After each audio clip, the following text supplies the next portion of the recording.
You need to unmute my mic.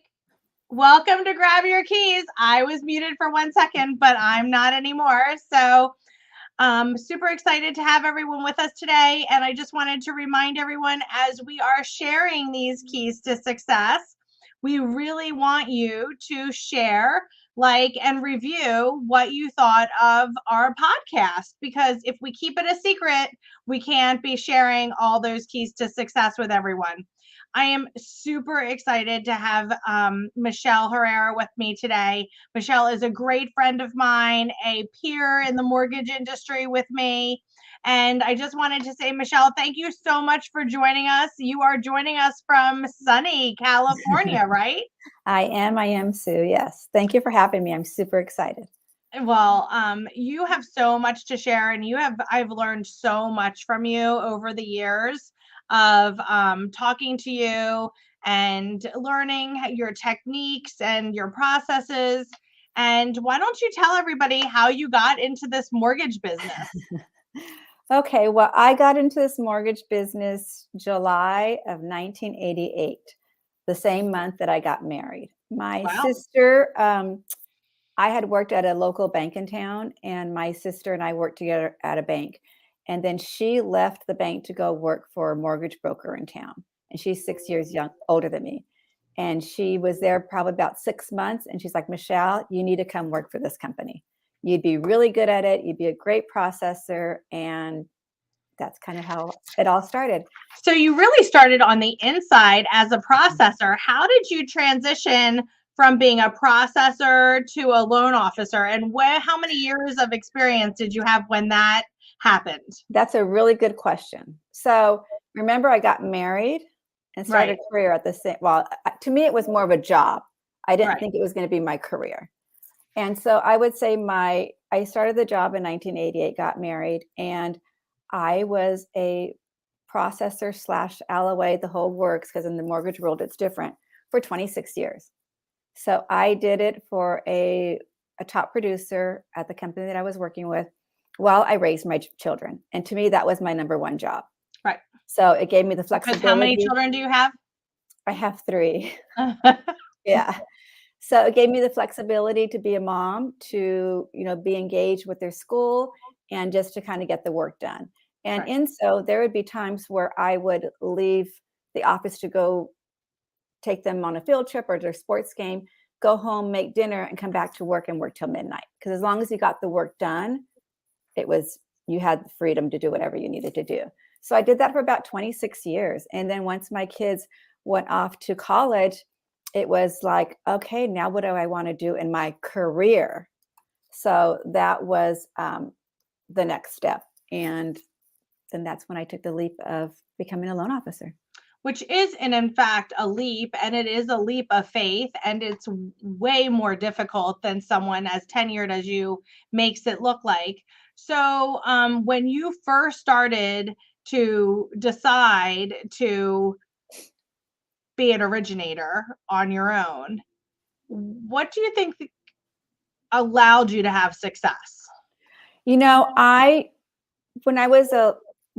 For 26 years when I was a processor, I really cultivated relationships within the industry with title reps, with lender reps, with realtors, and I just had a great sphere of people in the industry. And I think they helped advise me, and they shared, I guess, their knowledge and expertise with me, and just kind of helped motivate me on what it was going to take to be a loan officer. And so I guess I surrounded myself around great people. Yeah, that is super important. What do you think, or what do you believe your 3 keys to success are? So once I decided, I know there's like 100. Once I decided to take this leap, I think I immediately shifted into the growth mindset. I started working on myself. I started going to different events, anything that was going to help me be the true version of who I am, because I really didn't know, right? Because you were the worker bee, you were the mom, you were on schedule, but you never really you didn't do anything on purpose. So I think by me I started working out every day. I started making sure that I was listening to great podcasts or following inspirational people. I went to a Tony Robbins unleash the power within that was just magical for me at that time. I started going to conferences within the mortgage industry. I started meeting tons of amazing people. And then I really honed in on my structure and my morning routine and my mindset. And you feel that that is one of is that all is that one of the keys to That's success just was one of the working keys on to. you? So Mhm, working on you in every way, and mhm. just so that our viewers know, we're going to be taking questions. So you can put as many questions in the comments, and I'll be putting them in sporadically through our chat with Michele because she's a wealth of information. Um, so working on you was Mhm. is your one of your number Yeah, one of the three keys in in every way, and in I every love all way. the things. I know you Mhm. love your morning routine, and that's super important to you. Yes. What would you say number two is? Number 2 was I really reached out to spheres of influence in my life, and I met with them one-on-one, and I took advice from them on what they thought I would need to be in this position. Some people, they gave me great advice, and some of them helped support me, and they were very influential people in town. Um, there's this one particular gentleman who's huge in town, and he really introduced me to the right people. He offered to help me advertise within my company, and I'm just forever grateful for the opportunities. The network of people that he knew that he introduced me to was very, very beneficial. So who you know, the network that you're within. Why don't you tell everybody where in California you are, because you're in like this little cute Yeah, community unto itself. I'm in Santa Barbara, California, born and raised. And so I'm a relationship junkie. I just love people and I will do anything for them. And in return, they do it for me. And so I just love supporting them. They support me. There was people who told me, you to go to Toastmasters, to enter Rotary, to go to Kiwanis, like to join all these. And I did everything. I really worked in making myself uncomfortable to get out there to do the networking events, and I enjoyed them. I Right. enjoyed doing all that stuff. So that was a big part of it. And I basically told my husband that I'm going to be out and about and just meeting people and seeing who I can help and who I can inspire. So those were the two key things. And Right. then I would say the third key thing was just really finding a company that I can work with who supported me and having a team around me that was going to help me grow. Right. And even though you had that, you just went through a merger, which a Yes. lot of things in the marketplace are changing. Mhm. And, I remember I was with you that week Yeah. when that was all happening. And you were like, I love my company. I'm sticking with my company. Yeah. I believe in them. I don't think that they would make the wrong decision for everyone. And it's turned out great for you. Yeah. And that's just part of our industry. I feel like there's always something that we have to pivot. And doing this for 30 years, it's just never smooth sailing. There's just always something that you're going to have to, you know, come up with, that's going to change. And you have to be able to pivot and look on the brighter side and just hope that this is something that's going to, you know, that there'll be sunshine at the end. Right. Well, there's always sunshine where Yeah. you are for sure. Chelsea asked, how did you set the boundaries with the realtors without being out of the office doing things when you're out of the office doing things like with your children? Like, how did you set those boundaries, you know, with your realtors? Or did you even have any boundaries? How So did I you didn't I juggle didn't that? so when I was a processor, I didn't have any children. So now that I'm an empty nester, my realtors, I feel like it's pretty much I'm available for them. Yeah. So I'm fortunate enough to have, to be an empty nester. My husband supports me in my career. And I use that as a key factor, for my realtors to know that I'm here to help the buyers on their time, even if it's after hours, after work, because they're working during the day and on weekends. So I love what I do, and I'm here to support them and be available for them because it's the only way that a teamwork how we can work together as a team. Yeah, I totally agree. I was originating through having children, and now I am an empty nester. But I just said to the realtor sometimes, like, I'm on a soccer field. As soon as I get off the Yeah. soccer field, I can help you. They did realize that I had little ones, and I might be at a soccer field on a Saturday. And but when I left work at 3 o'clock to go to a basketball game because it was a little light, I had to know that I was going to, have to work, on the weekends and at nights. And when you really love what you do, it's not a problem. I Mm-mm. always felt that I've always felt answering the phone was easier than having to listen to the message and then call somebody back. Yeah. That was always where they got lost in my system. And we have to admit, with technology today, it's really easy to be accessible for them and to shoot them a text message or just saying, I'll call, like you said, I'll call you after the game. They just want communication. When we first started, people had pagers Right. and people had Remember landlines. that? Yeah. So technology has really helped us become a better service to our clients and to our realtors. And It really has. yeah, I mean, I can't even tell you how far back fax machines, typewriters, the whole works is where we've evolved into this new I always tell people, I technology. remember the day when we were like pulling off good faith estimates, which Yes. aren't even called good faith Yeah. estimates anymore, the LE. And you were like, here's your white, I'm going to keep the white piece. Here's your pink piece. Here's your yellow piece. Or getting fax machines that roll off the paper that come, the rate sheets that come through every day, because, pull a rate sheet, whatever. The Yeah. other thing that I wanted to point out too is, my father was a real estate agent.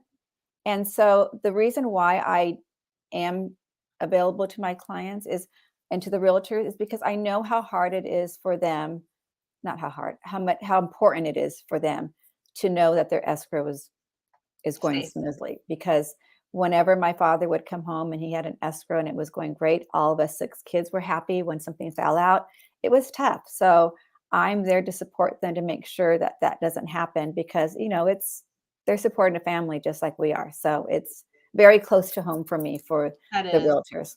And it's nice that you understand and know that side of the Mhm. realtor side, because not all of us are able to see that. Yes. Samantha asked, do you have a podcast you love for someone who is newer in the industry? Well, besides Grab Your Keys. Well, I was gonna say Sue Meitner, Grab Your Keys. I was listening. I mean, I've listened to all of them. I think they all have great nuggets, and I think you're doing a great job. I Well, did thank meet you. with one of my buyers a couple of weeks ago, somebody that I built a relationship with, and she wanted to get into the industry. And I took her out to lunch, and I told her to start listening to your podcast Well, that's and nice. to Thank to you. get nuggets on it. And just there's just so much out there that you just kind of have to find who you resonate with and listen to it and really feed your mind with good stuff.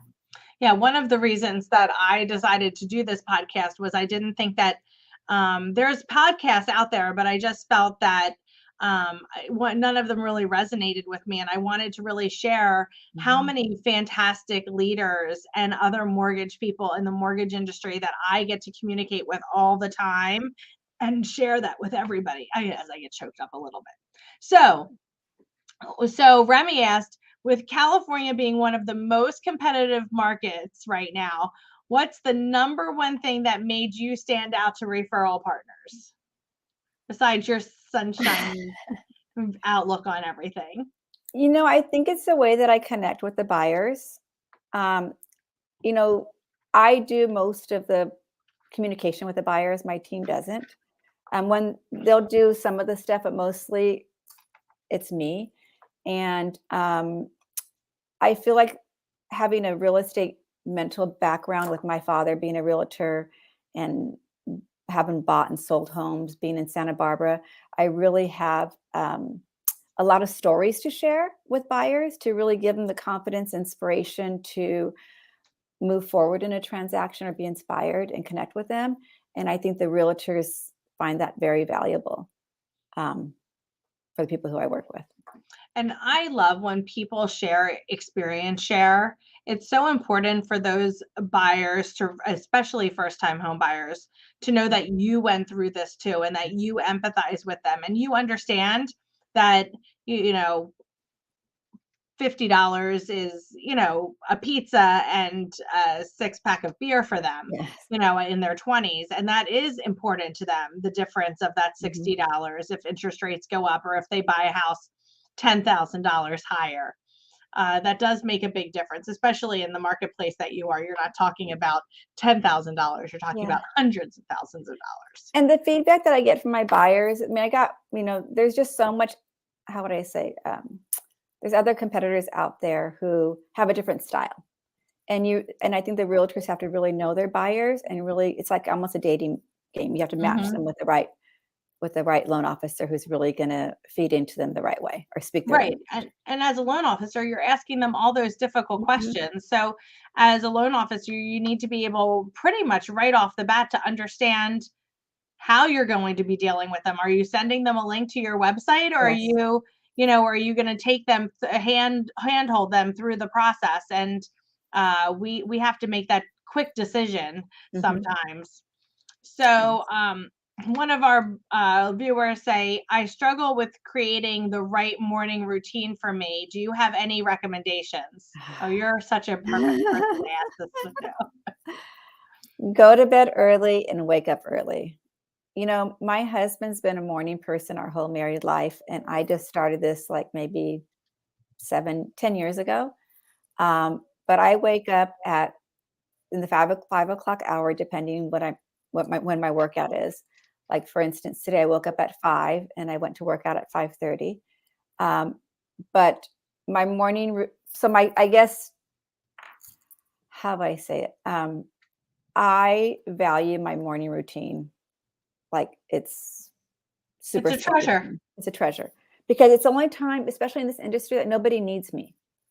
Like, I don't need to check my emails because nobody's emailing me. I don't need to do anything but just have my time. So I usually wake up early. I do my journal. I read a couple of chapters in a book. I do a 5-minute gratitude journal, and I read in my Jesus Calling, like a scripture in my book. And then I go off to the gym and I work out. So, and I have my coffee. I sit in my living room, and it's just like me time. Yes, and that's the number one key. So you've always held true to yourself in keeping those keys so that you can maintain that time, Yes. so that you're good for everyone and good for you, which is I so mean, by the time I get to the office at 9, it's like I've already accomplished so much thing, and I'm just grounded and I'm ready to go. absolutely. So we have somebody else that said, and I think these are so great. So I've like, just answering all these is fabulous because this is what everyone needs to know. And I think that sharing is so important. So someone said that she's struggling with keeping a routine for herself. She has 2 daughters, that it's easy to, get out for myself. I have 2 daughters and keeping them on routine is easy, but I struggled to keep one for myself. Do you have any recommendations on how to keep a routine? Sorry, I got tongue tied on that. Set an alarm. Oh, I set my alarm all the time. Do you do that too? My alarm says it's time to go to bed or it's time to wind down. So I usually set your alarms. I usually go to bed between 9 and 9:30, but when I wake up early, I'm usually tired by 8:30.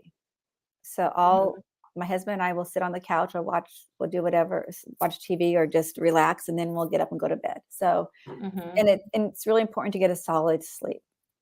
Right. I even find that my body, because I'm a night owl, my body fights myself. And I did I got an app, and I can't remember what it is. And it actually says, it starts to sing Twinkle, Twinkle, Little Star. Yeah. And you have to turn it off. And, after you've heard it a couple times, you're like, you're right. I have to go to bed. Twinkle, Twinkle, Little Star. And the other thing too is, by me waking up in the morning early, Sue, I get a lot of thoughts that come through my mind that I always write down, and they're like perfect. Some people say shower thoughts. I have morning thoughts, and they really make a difference in your day. And if you don't wake up early enough, you won't capture those, because you're clearing your mind. So I hope that answers those questions. Do you have a nighttime routine, or, well, you just said, or the other one, somebody else asked, do you have a nighttime routine? Do you think it's just as important as a morning routine? Yes. Yeah. Well, Go ahead. Do you time block during the day? So you have a morning routine and you have an evening routine. Share with us what the evening routine is, but then do you time block during the day to keep that routine going? No, I don't time block during the Okay. day. So my evening routine is basically once I get home from work, it's my husband and I, it's our time. And we have dinner, we talk, it's just our time to be at home. And then it's just I'm home for the day. Now, if I'm doing something for work, like an engagement or a social event or going out with friends, that's different. But I still try to be home between 9 and 9:30. So, with the market changing, I know that you were a little slower than you like to be. Mhm. And I was really excited. You did 100, you challenged yourself to 100 Oh yeah, calls. yeah. Could you talk a little bit about how that jump started your business and how did you feel with the change of the market? How did you have to energize yourself and then how did it work out? So, the change of the market. I mean, I love people. I can talk to I just love people. You do. So when I was challenged to do 100 calls, the market was changing, and I just needed some fuel, right? Some more fuel for my soul. So I just started calling. And one day I called 100 people, and I wrote down everybody's names, the conversations we had, who um, who I had to leave a message for, who called me back, and the conversations were just checking in. It wasn't asking for anything. It was just, how are you doing? How's the family? I'm here. And people were really receptive. And I talked, sometimes they were like 7-10 minute phone calls. They weren't quick. And I wasn't in a hurry to get through any of them. I just wanted to engage. I wanted to let them know that I care, that I'm here. And at the end of the call, my heart was full. I mean, just to know that I had some really healthy conversations. And with COVID and everything, the conversations and meeting people, it really wasn't happening. Right. And top it off during COVID, I had my own health issues. So I needed to be out there engaging with people again, and it really fuels my soul. So I had fun. It took me a long time to go to sleep that night because I was just so Energized. engaged and energized. Yeah. And when you told me that, I just was like, wow, 100 calls in a day. And you were like, I was, not going to not do the 100 calls. Yeah, and during the call, my daughter was texting me, wanting to call me. I'm like, sorry, like I wasn't taking any calls. I was like on a mission. And then I called her at the end. I said, honey, I was on my 100 calls. I just couldn't take your call. She's like, oh, that's okay, mom. Have you done it again since? No, I haven't done it since. So, but you did love it. Yeah, That's I did fantastic. love it. Yeah. Um, with the gratitude journal, that's Mhm. a great idea. Do you have any recommendations on a specific one you use, or just it's a blank journal? How do you work with that? I found a journal. So I work out in the morning at a gym, and the people at the gym are just super inspiring to me. I love all of them. And one of the questions was, what's your morning routine? And my really good friend Melissa said um, she had a gratitude journal. And I looked at her right away and I said, what gratitude journal do you have? I want it. And she recommended the 5-minute journal. And I love the 5-minute journal because it's super nice. It's like linen, it's hardback. The paper is really nice. And I probably have, I don't know, I've had a collection of them now. I mean, I just ordered one because I just ran out of my last journal. Mm-hmm. And I look back at it, and I tell my kids that someday they're going to be able to read like what was on my mind at that point in time. Yeah, I love So that. it's almost going to be like a history, just something for them to have. And we say that and we mean it, but I received all of my grandmother's like journals, Yeah. and it's awesome to go back and have her handwriting and to Mhm. see, even if she's like, I had a cappuccino today, or I went to Yeah. play bridge or I played golf, like because it is something that people did at another time when we put pen to paper. So it is great to be reflective, and that will be a treasure. Yeah. That will be a treasure. And the 5-minute journal is super easy. It's, 3 things you're grateful for, 3 things that will make your day great, and 3 I ams. And then at the end of the day, you can go back and you can say what worked out and what didn't. But it's amazing. Sometimes I put in my journal and it just happens. And you can ask my team about this. I'll be like, that so-and-so's offer gets accepted today, right? And then we go and that gets accepted. I'm like, oh my God, it was in my journal. That's what was going to make my day. So That's amazing. it's just putting it out to the universe and then going back. And, when it happens, it's just really rewarding for me. It's So rewarding and special. yeah. Well, who do you admire? That's a really tough question. And I'm sure it's tough for everybody. I would have to say there's a lot of people I admire, but I'm going to explain it this way. I admire the people who are of growth mindset because there's always something to learn at any age, at any part of your life. And if you're willing to keep pushing yourself, keep dreaming, and keep reaching for the stars, it just kind of makes the world a better place. And not kind of, it really makes the world a better place. And stop it learning. Never stops. And I never stop learning. And I tell that to my nephews and nieces. I try to inspire them, at whatever age that you're at, just keep pushing yourself to be the best that you can be, the best version of yourself, physically, spiritually, intellectually, emotionally, every day, because time is precious and you have to make the best of it. So I admire those people who are on that same path. And I love our MMA group. I feel like we're all on the same path of growth mindset, of always helping each other and inspiring one another. So I think that's who I admire. And just for our viewers, when you say MME, it's the Mortgage Mastermind Elite. Cindy Ertman charges us along, and she's actually one of the people who brought a lot of people who are on the podcast together, because the connections that were made are so deep and so fantastic. I thank, in my gratitude journal, I thank every day that I have the tribe that I have. And you're definitely one of the people in it. If you were another profession besides the great rock star mortgage person that you are, what would that be? I think I'd want to be either a mentor or a personal coach or something to young teens. They have a really soft spot in my heart, from that middle age, like from junior high through high school. For me, I was kind of those weren't such great years in my life, just because I was, for whatever reason, they could have been better.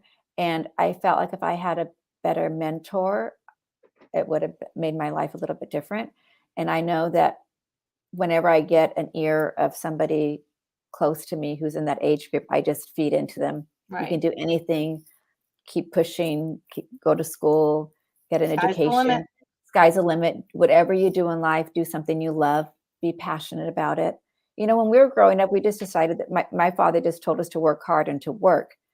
I never knew that you can work and enjoy and be passionate about your job. And to me, that's just been a huge, huge blessing to me. I couldn't see myself doing anything in this industry, but if it was something that I did, it would be to help others.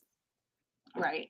Well, you definitely show a passion and a love for what you do every single day. And the people in California are lucky to have you with all your relationships and all of your knowledge. And I'm lucky to have you be part of my team of trusted advisors. So thank you so much for being on Grab Your Keys. And just remember, everybody, we're going to have another great podcast. If you have to share, if you can share, that's amazing. Review us, like us. And Michele, thank you so much. And remember, everybody, grab your keys. Have a great day. Thanks.